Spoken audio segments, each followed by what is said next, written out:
Miyam ngasidi. Khoi Eno da sat ke ngasi. Kali ba city center da sat ke ngasi di. Mall da. Se khoi ki leader de sina. Maming na Nasir Ali. Khoi mayam ki khoi leader de ma na ko.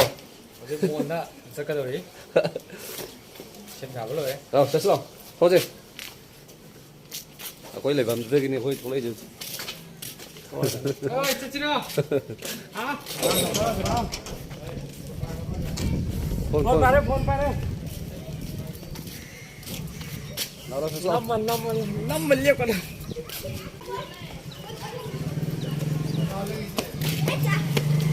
Không biết thôi cái quay. Đi.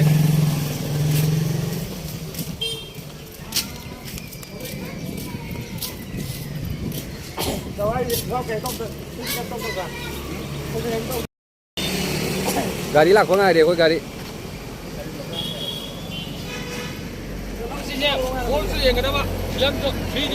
Ngarang. Gari lạc biết không? Ôi sorry. Gari lạc biết không? Gari lạc liền rồi. Gari ngay với sắc tâm đấy chứ này.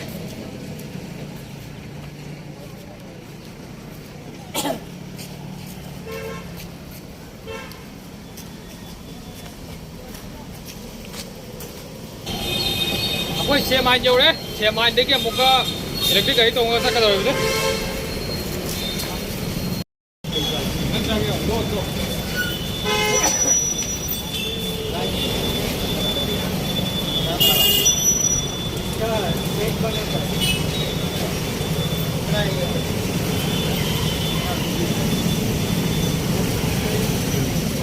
Matrix Cinema Hall 3D Hall bây giờ đây dầu đấy movie timing khăn liền thôi timing khăn liền ticket có phong như thế ticket mà mình chỉ có summary Sunny anh khay Sunny anh khay ở không phố nào lấy Sunny anh khay thì có gì middle cái đâu đây ticket red check đây Quantity ka? Betul. Quantity.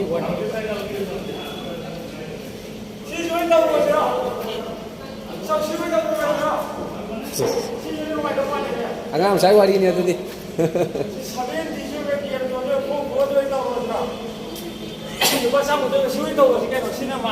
Agam saya tahu apa film tu. Bud nanti power kamu gini. Tiket saya pun mengaji pada kota re. Lupa. Disingam sani dia apa? Disingam sani khay. Disingam sani khay. Namun online payment jaram dere. Kay namun na cash hoy tau na cash hoy. Saya kau macam nama long jar. Tiga mana tidak? Lebih lau deh.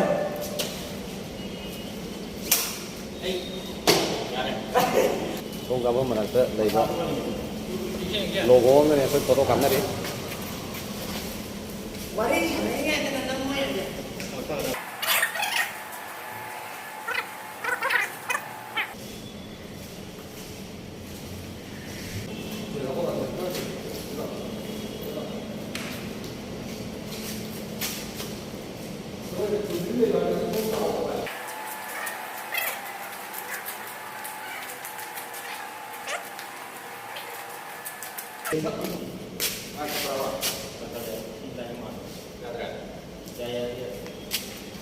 Aku matrix ta kali ngai tor ke sang bawa lagi ta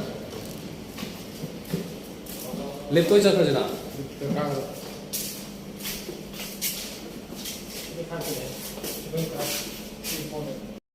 nang itu hal ni ada nang itu hal one way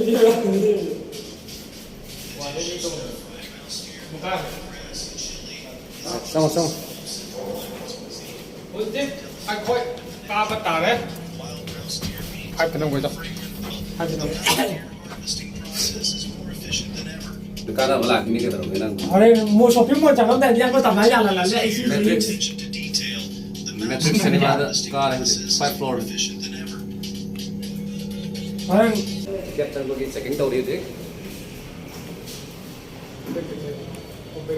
ꯅꯪꯅꯤ mobile ꯑꯩꯈꯣꯏ timing ꯉꯥꯏꯔꯤ timing वाट पड़ी तो timing वाट ना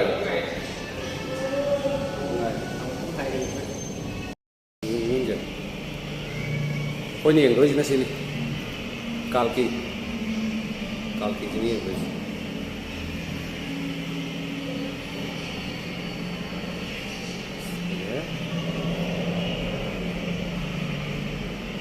तो canteen में ले इसका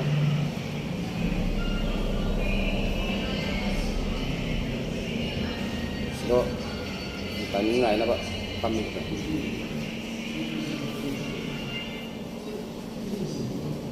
Matrix cinema đó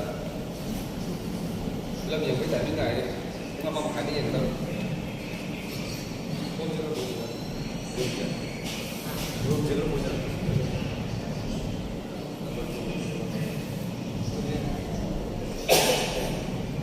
rồi đi mấy tài gì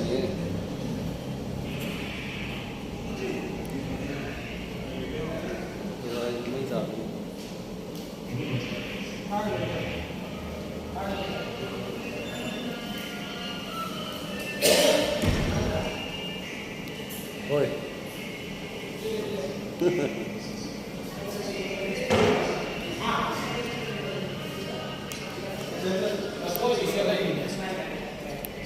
đấy hồi tầng giềng đâu đâu khăn lộn nên mi làm này những người mình không có làm đấy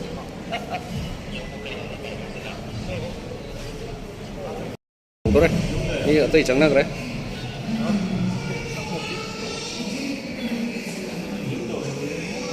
tiket kenapa lagi?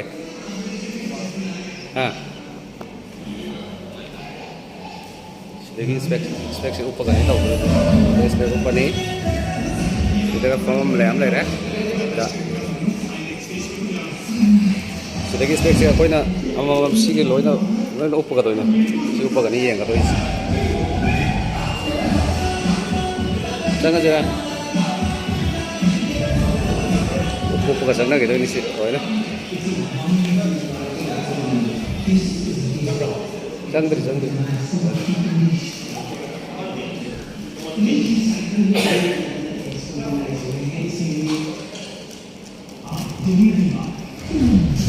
मुझमें मेरा तो है सजनी मन मुरली दोनों तेरे और में प्रीत जगा दे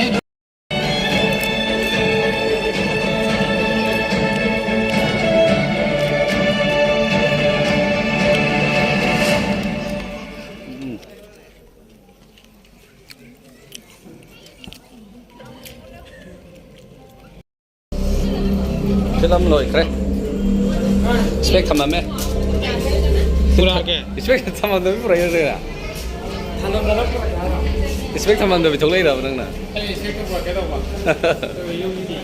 hey yak lôi re thong na re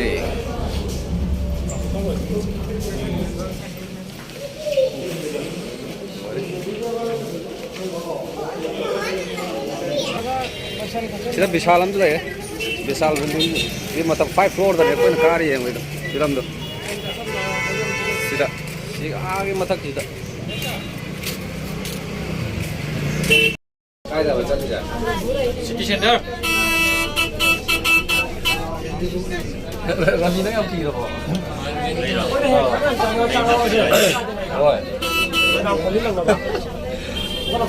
city centre चलिए सिटी बस तो कमम लेते ले पे सेंटर यो वे हो मुदा आले रे लो वे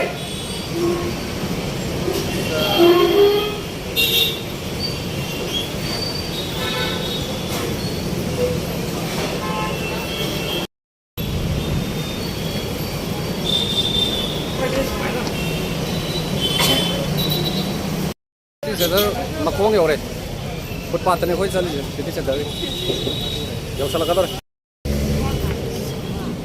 जो ओय जो यौरबा यौरे चलो सिटी सेंटर यौखरे सिदा ममांग दा लेरे सिटी सेंटर कोई माना कोई संग रे लाओ ने रवि लाओ ने संग जी लाओ ने हां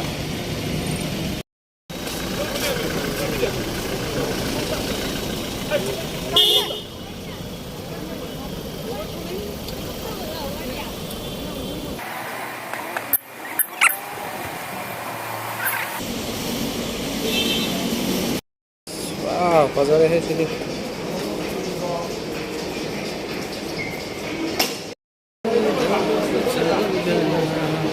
रबी जी रबी का चक्कर के रबी ले ले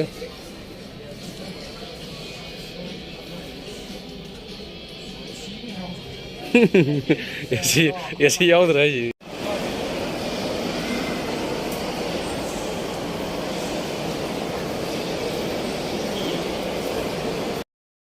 kan lagi aja Kalau mati kayak itu sudah tahu tu. Sudah tahu itu macam mana aku kita tu pasal yang kita cakap.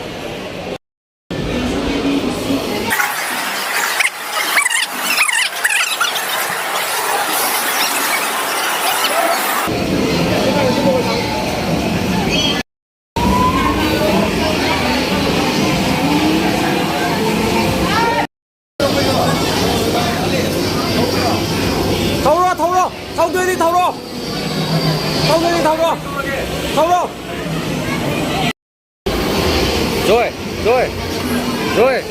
năng thâu ninh bro ha thâu ninh đây được rồi này lối này thì ta ha ca với cái lối này đẹp à cái lại đây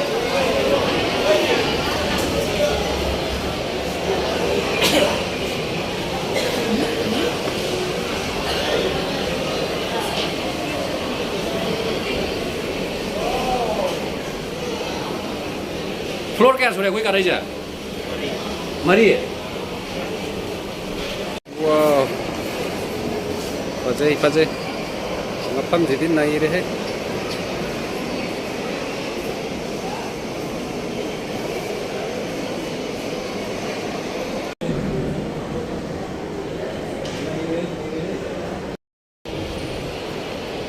kayak tunggu kita itu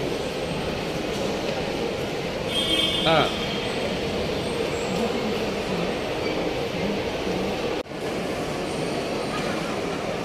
cái sẽ lui nổ nói gì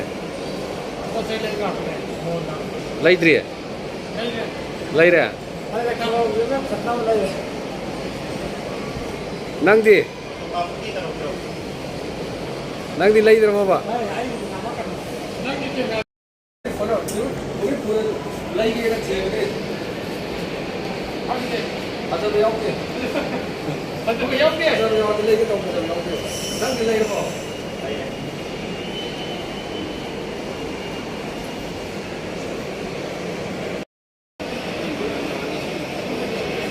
sao ấy gì quay last floor nó tôi quay lấy ra anh lấy đi bà lấy làm rồi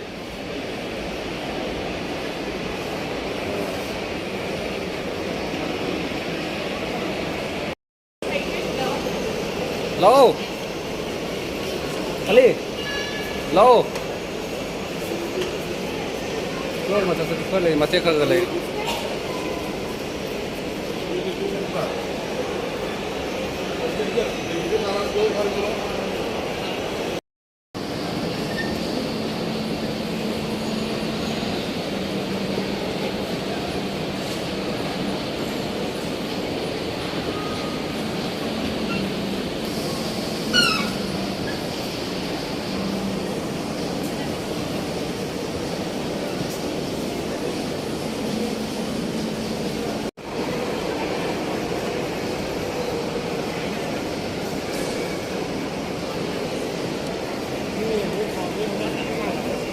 그래. 사실아, 시기 프로그램 로이래. 통레.